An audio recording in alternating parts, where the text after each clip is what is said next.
Okay, so apparently I should not be going for the S ending straight after the girl's ending like I wanted to, because that's, and I quote, really dumb. I need to first find Legarde alive and take him to Sylvian. There are 2 endings that I can apparently get this way that are semi-canon along with another S ending apparently. Then I need to go to the depths with Nas'hrah instead of the girl because that's also another canon ending. With all 3 of those endings in the bag, then I should go for the S endings. Because on hard mode you cannot have any party members, so I'd be missing out. So with my objectives clear, let's do this. If you missed any of the previous videos for Fear and Hunger, I'll link the playlist down below, but for now, let's begin.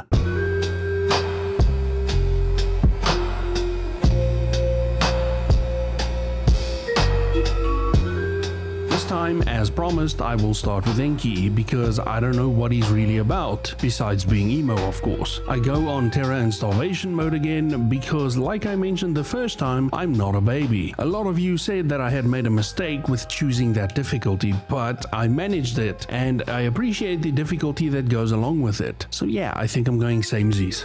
You were born with the soul of the enlightened. You were always seeking restlessly for new knowledge and secrets hidden from the common folk. This trait started to show itself at a very young age as you were chosen to become a dark priest upon the birth of you and your twin sister. Typical to such occult rites, you were pitted against your sibling with ritual daggers and challenged to fight each other to the very last breath. Oh wow, so Enki has Spartan parents, nice. Unfortunate for you, you were born with a fragile body and your sister easily overpowered you and had her dagger on your neck waiting for the final blow. She however showed mercy and withdrew her dagger. She stepped away from you as your high priest masters glared gleefully at the event unfolding before their eyes. If you Google translate these choices, they are be a sneaky guy and own your sister, or be a complete pussy and cry about it. So I chose to strike your dagger to her spine while she walks away. You struck your dagger to the spine of your sister and she collapsed to the ground. The high priests seemed especially pleased with this and prepared you for your ascension ceremony. Oh damn, he actually killed her? I thought it would be a put your dagger up to her back and she surrenders, now knowing not to turn your back to an enemy. Something like that, you know? Okay, wow, brutal. But then again, what the hell do I think I'm playing? In the ascension ceremony, you were to resurrect your deceased sister with necromancy and use her as a ghoul. Oh damn. You did this and the cold corpse of your sister brought a smile to your otherwise emotionless face. And I learned necromancy, so I'm assuming I can resurrect skeletons or some of the zombies that I kill in the game? That's pretty cool. After your ascension to dark priesthood, you were to leave the temple grounds and learn occult on your own in your dark pilgrimage. When beginning your self-studies, you first had to choose the god you dedicate your time to. I choose Grogroth, remembering Nas'hrah's words. So, no matter what anyone else might say, if you study the ways of Grogroth, you will increase your chances for survival in the wicked world by a shit ton. You traveled across the western continent learning about different gods, deities, blood magic, and all known sciences. Your studies didn't come without their merits. You were acknowledged by the top scholars of the modern times. You were finally granted a pass to the great library of the Kingdom of Rondon. You now had the collection of all known history and science at your grasp. You learned of a certain man who was prophesied to begin a new era for mankind. A man meant for greatness, but why would you need to share the spotlight of the gods with any mortal man? Prophecies are only for those who are weak enough to bend to their sorry fates. You need to find this man and learn more. To your current knowledge, he would be found imprisoned at the notorious dungeons of Fear and Hunger. And I'm finally here. My goals to start off this next adventure are go cut off a yellow mage's limbs and talk to them. That's apparently how you get Nas'hrah. Avoid killing Moonless as much as possible and get Legarde still alive. Maybe grab Das as well. Oh, and then I also need to kill the 2 ball sacks on the way to the ancient city and make it to the tower in good shape. On my way to achieving my first goal, the floor sucks me in. I'm in some random basement. Oh god, what is that? It was the same laugh as the witch that I killed in the ancient city, no? I just keep moving and eventually I find the exit and immediately get pulled into a fight with the mana bar waiting where I was sucked in. And I kill it and the game seems kinda glitchy, no? Is this normal for things to just be cut off like this? I also feel like I didn't get anything out of being sucked down to that basement. Should I have waited? Oh well, moving on. I fight another mana bar, but Enki is weak, like really tiny and frail, like a 90-year-old man. And the mana bar, the tutorial monster, kills me. Okay, this is about to suck very hard. He is also slow. He's frail, tiny, and slow. Anyway, I start again and make it to a skeleton and I think, maybe necromancy? Funny how I wouldn't have even looked at the skeleton twice on another character, but because I now know I have necromancy, this thing looks like a gold mine. I try it and a coin toss appears. I decided to use a lucky coin because I really want to see what happens. And it succeeds. And I can name the skeleton. This is Big Man. He is a fully fledged party member now and can wear equipment and everything. Oh wow, so Enki's S-ending run will be the easiest because you can just do this, right? Can I get a whole party of just skeletons or like zombies even? That's very nice. I make it to the prisons and notice that the layout is completely different than the Outlanders run. So is the whole dungeon procedurally generated? That's actually pretty awesome. It makes the runs feel unique in a way. I get run down by a guard, but Big Man locks the in and headshots the guard instantly, and I get the prison key. Nice, now I can free Kahara, right? I find him and yeah, he joins my party. Nice, I'm feeling much more confident now. Let's do this, Kahara says passionately. Oh shit, I almost stepped in the nail. Not today, you fiendish nail. I killed the zombie down here and yeah, I can just use necromancy on him. This is Bigger Man. Okay, Enki might be OP. I move to the blood pit and Kahara seems to have left your party without you noticing it. You were missing a blue vial. It must have been stolen. That dick stole from me after I freed him. Kind of cool actually that characters are so faithful to who they are. I totally believe that Kahara would rob me. Stick up your hands and empty your purse. This is a robbery. I make it to the caverns and the layout here changed as well. I am completely lost and find the bridge, and as soon as I see Moonless, I turn back trying to juke her so that I can go around. But she is faster than Enki's frail tiny legs and catches up to me. I decide, okay, let's feed her and then don't put her in my party. Just give her a meal, that's all. I give her rotten meat, but the big men cannot be controlled and they start punching Moonless. Moonless, no! I talk again and oh my god, I don't have any more rotten meat on me. Moonless, no! I can't find the way out of here and the harpy woman gets me. I defeat her and that wasn't actually too bad. Oh no, no, no, no, no, no, no, no, no!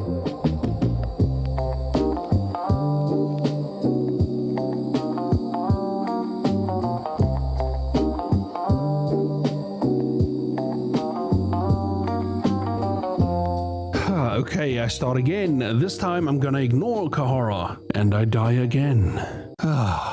Okay, I go again and make it past the caverns this time and show myself to Nosramus. A terrifying presence has entered the room. And then I finally make it to the first yellow mage, and the ghouls completely messed this up. Nice going, boys. Okay, how am I actually going to do this with the undead boys in my team? I know there is at least one more yellow mage left, so I push on. But the crow mauler is blocking my path to the second one. So, what now? I break his ankles. That's what.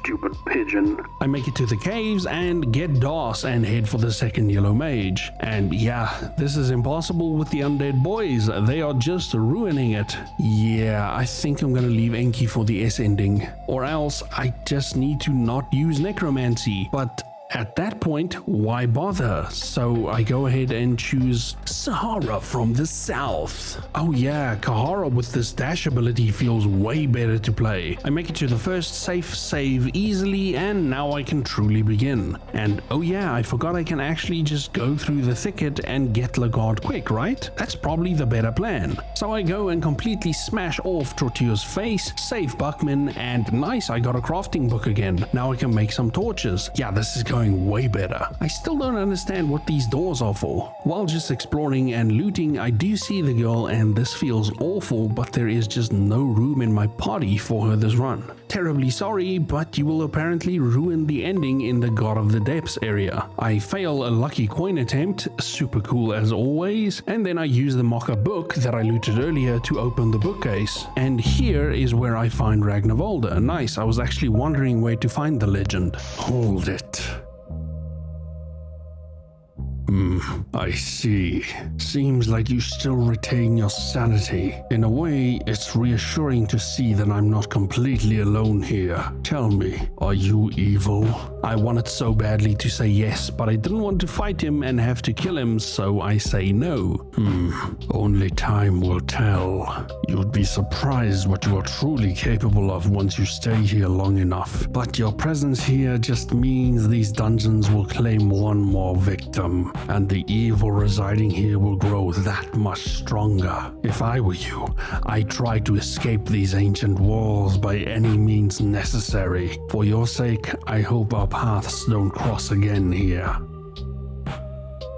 Stay cautious in these dungeons. The evil in this place is of pure kind. It's not here just to torment us. It's not here to spread its roots into the surrounding world, even if the dungeon's vile traps and decrepit monsters would lead you to believe otherwise. Its interests are already past this world, and this place is a mere relic from its long history. You seem familiar with this evil, Kahara says playfully. Yes. My kind, the northern people of Legarde, we found the dark continent of Vinland from the far reaches of the west. The moment you lay eyes on the crooked mountains and the twisted forests of those lands, you feel the presence of greater evil. It's that same evil that resides here. I ask him who he is. You can call me Ragnvaldr. I'm from the north, from the kingdom of Legarde. I ask him why he is here. I'm here to find a relic that a certain person took from my people. This man is imprisoned somewhere deep down below. I say, maybe it's safer together? No doubt it would be for you.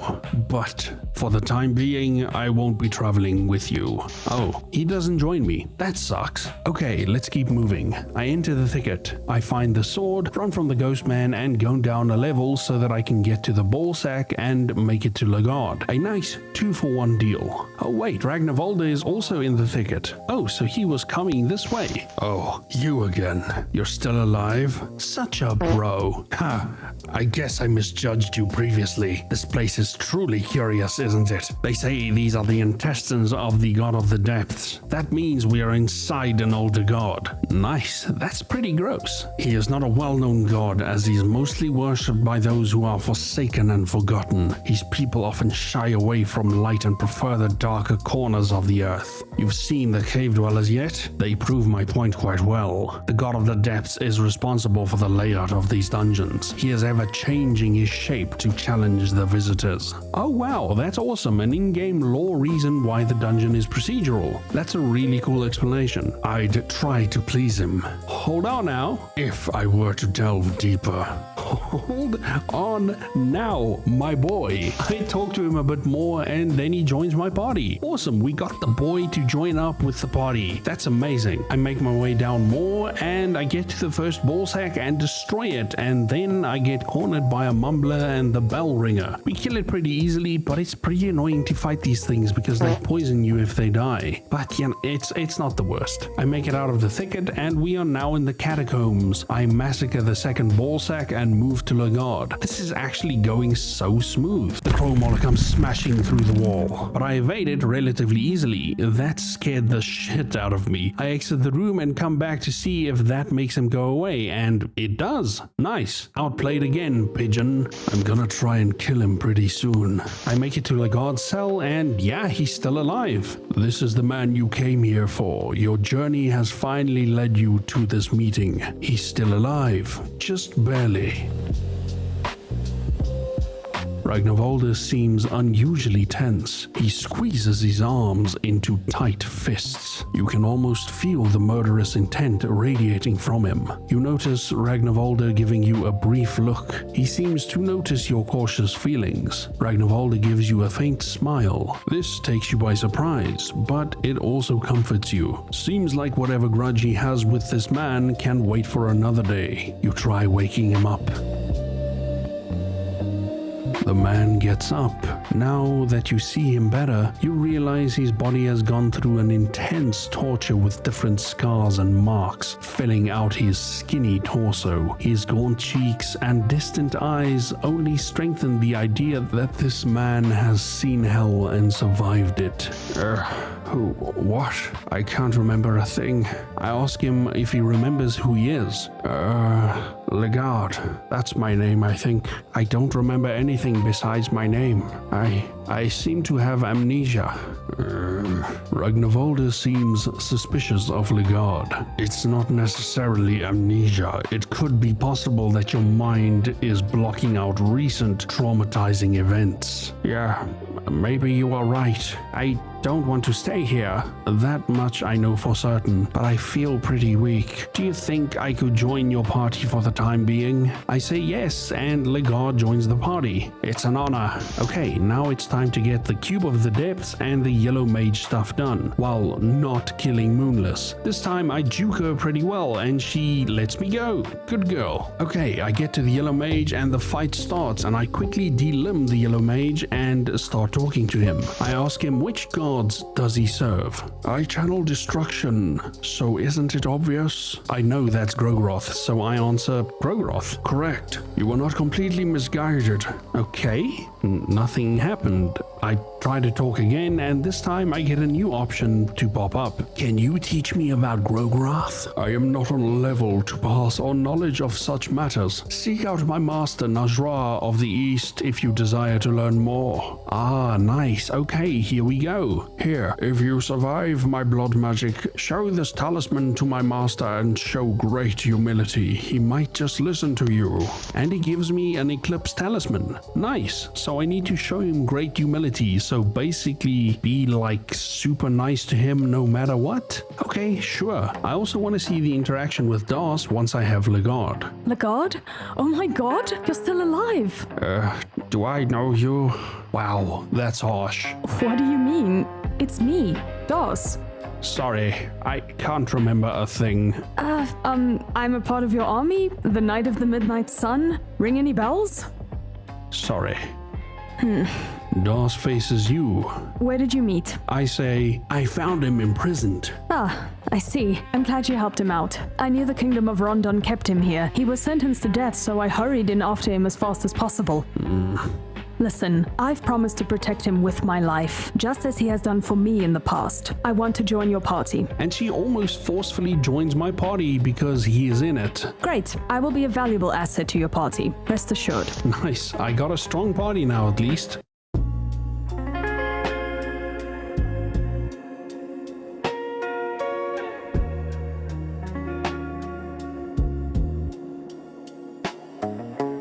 I run into the Yellow Mage, but my brain lags out for some reason. And then after a while I run away, just in time. Oh wait, no, he did get me. I'm still fast though, but I'm bleeding. Did he get me or nah? I'm not sure. Everything seems fine, so I just go ahead and kill him and start the great massacre of this village. I'm going to teach Loving Whispers to Ragnvaldr again because it's canon now. He has to know it. I also got the Sorcerer's Stone from the Yellow Mage, and this restores mind healed every turn during battle. Has Ragnvaldr just become the goat of healing? I think so. I just realized that I can't remove this ring from Legarde now. That's pretty cool. I just keep massacring the village, and when I finally get to the cube, I realize, oh shit, now I can't add Nas'hrah because I recruited DOS. I guess knowledge run? What can I even do that I haven't done already? Wait, I remember I can sacrifice someone at those praying circles, right? Guess I'm sacrificing DOS.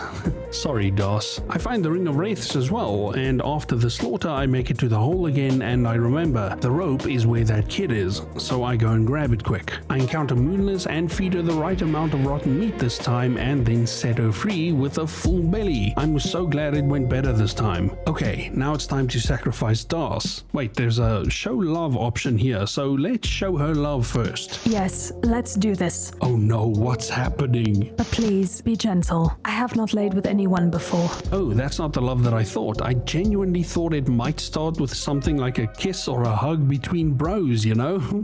But no, it's all the way or no way down here, it seems. Something happens during it though, and I can't really show it, but imagine the fusion dance from Dragon Ball and you have like 40% of the picture. No, imagine like a rated R version of the fusion dance from Dragon Ball. That's it, okay? So this is what happens. This is called a marriage. We combine completely, and I'm assuming we are stronger now? I'm not 100% sure, and I just re-equip my items and move on. Wait, so Seymour and Buckman made sweet love and it turned out badly, I'm assuming, right? Anyway, let's go do the Nas'hrah thing. On my way there, the ghost attacks again and I one-shot it. The blade purifies again, and okay, I think I might be overpowered now. Okay, I start the fight with Nas'hrah, and apparently I talk to him to get this started. Oh, what do I see? You seem to possess an eclipse talisman. That means you've slain one of my miserable pupils. Don't let it fool you into thinking that you are anything worthwhile in my eyes because of such a feat. I'm the great wizard of the Eastern Sanctuaries, Nas'hrah, the bringer of chaos. I use my pupils like the queen ant uses her workers, just to expand my reign. I say, your pupil said you could teach me. Well, that miserable worm was wrong. Then he still summons the beast, but okay, fine, I'm just gonna keep talking to him. You still waste your time talking to me? Suit yourself. I talk again. I admire your foolish bravery. Tell me, why are you here in the darkness? I don't say Legarde because I don't think he cares, so I say, I feel like there's something greater waiting in the depths. Is that so? I noticed that little cube of yours. I wasn't expecting a worm like yourself to be carrying an item of that big of importance. I could give you the honor of kneeling before me if you were interested. I have to bend to his will apparently, so I kneel. Good boy. Too bad I have no body anymore. I would make you perform other tasks as well. I go by many titles, but you can call me Nas'hrah, the doom and terror of the modern man. I hate the idea that I'd have a brainless maggot like you following me as a pupil, but I might just need you this once. You see, I need to destroy the reign of the new gods. I want to rip off their spines and watch them slump down limp and feeble. I want to watch them bleed while they're being squashed by the very same arrogance that helped them rise to power. But my strength isn't quite the same as it once was. Make no mistake, I could crush you like the worm you are. Oh, I know. But to get the job done, I need my body back. There should be a way to do this in the ancient city that's below these ruins. Oh wow, I actually think I know of the place. I want you to aid me there. And that's it. He joins my party. Very nice. He also has that ability Black Orb that one-shot me last time. Nice, so he's gonna be super strong. I grab the Book of Enlightenment and head for the city. The cutscene happens in the ancient city again, but this time it's between Ragnvaldr and Legarde. This place. You know this place? Of course not. There's something you're not saying. I don't buy the whole amnesia act. What can I say? I can't remember a thing. Ragnvaldr clenches his fists. He is seemingly suspicious about Legarde. Not only suspicious, but there is an anger in his eyes as well. Oh, okay, that's it. Okay, moving on. You notice that Ragnvaldr and Legarde are missing from your party. They must have stayed behind. Oh no, Ragnvaldr and Legarde are fighting violently. You little piece of shit. Yeah, let it all out, buddy. Fuck him up. I don't know what you want me to say. There's nothing to say anymore. Yeah, smack him up, boy. Legarde is looking to be in a very rough shape.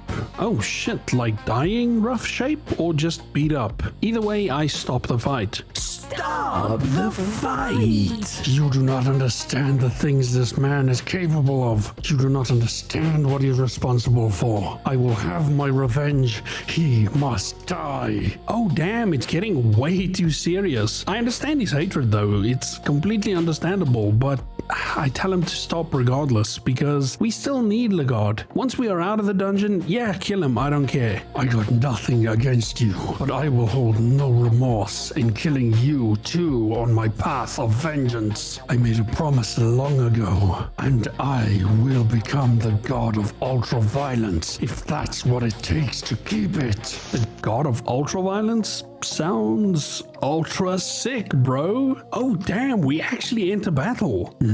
Ragnvaldr loads his bow and arrow. Oh nah. I tried talking to him. Maybe there's a way we can calm him down. Wait, we don't have to fight. This is what I thought too, but you proved me wrong. Come on, man, this sucks. Run or die. I will give you a tiny head start. I try to run, maybe? And no, it fails. I'm assuming you cannot actually run from this one. And then he finally blows my head off. Great. Also, pause.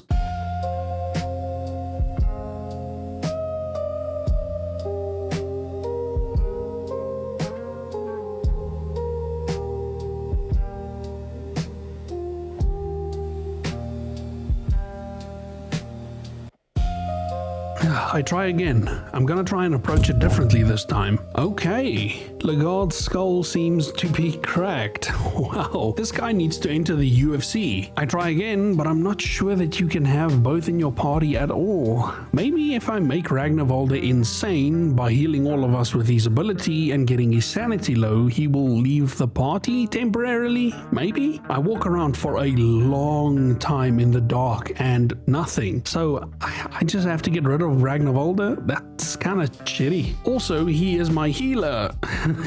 Who will take his place? Okay, I have to fix this run somehow. So I only have 3 saves. The one before I even got Ragnvaldr doesn't even have the healing spell yet, so I might not even get it due to RNG. The second one, Ragnvaldr sadly has learned the healing spell already, but I also have Das there. So I might be able to get rid of Ragnvaldr first, then go get Nashrah. That might be the play. Then hopefully I get healing somewhere else. Let's just hope for that one, I guess. The cutscene happens again, and sadly I have to take out the myth, the legend. Sorry, broski. Now I need to go get Nashrah. I run into the zombies on the way back, and oh god, Legarde is weak. I'm assuming from the Ragnvaldr beatdown. And of course, the zombie goes for Legarde and only Legarde. Okay, the safest way to go back is probably via the future, right? So that's what I do. And yeah, that works perfectly. Oh god, we have to juke this man something fierce. Easy. Ankles broke, little boy. And while making my way back, I noticed something very weird. There is a marriage in the Enki room. Is this because I lockpicked it and stole the Tome of Enlightenment? Is that Seymour and Bachman? I know I have to go get Nashrah, but I just have to know. So I enter battle and this happens. The battle is immediately won. What just happened? Oh wait, this is Enki. Why would he do this? I'm very confused. Weird. But moving on. When moving up, I get ambushed by the guard and it almost kills Legarde. My god, this game does not want me to do this. Okay, finally I made it. I quickly grab Nashrah and proceed to the to a save room. And nice, I've done it. Save fixed. Oh yeah, I also want to quickly fight the salmon snake for the soul. And like always, this is a pushover of a boss. Let's quickly grab the soul. Oh no, I don't have any soul stones. Oh, I'll come grab it later then. I purify the eastern sword again, and then I change Legarde's weapon because I can't use leg sweep at all with the two-handed weapon I currently have. Okay, it's time. Let's go to the tower. And when I get there, I remember that I have to finish the skin granny part first. So I quickly check in on Kahara and the wife. Hi, how are the kids? I actually see Pocket Cat this time in the darkness. I might have missed it the first time somehow. And then I say hi to Enki. Hi, how's the sacrificing going? F off. Lovely chap, bye-bye. And then I make it to the skin granny shack. Unforgivable. I feel you, bud. The fight with the skin granny goes reasonably until I lose a lucky coin toss, because of course I do, and then she rips off Legarde's face, killing him instantly. And then she wears Legarde's face for the rest of the fight. Okay, this clearly is going to be a bit different to the first time.